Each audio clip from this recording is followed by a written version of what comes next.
శంకరుడి దగ్గర ద్వారపాలకులు ఉంటారు ఇద్దరు. వాళ్ళని నంది మహాకాళుడు అని పిలుస్తారు.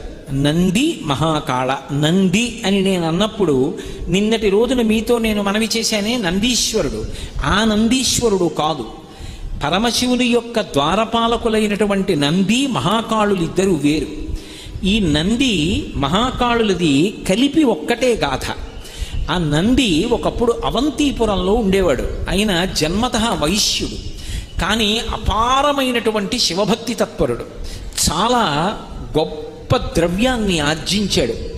ఎంత ద్రవ్యాన్ని ఆర్జించాడో అంత శివభక్తి కలిగిన వాడు కనుక ఒక శివలింగాన్ని ఊరికి బాగా దూరంగా చివరికి వచ్చేటట్టుగా నిర్మాణం చేసి ఆ శివాలయంలో శివలింగాన్ని ప్రతిష్ఠ చేసి ప్రతిరోజు రుద్ర నమక చమకాలతో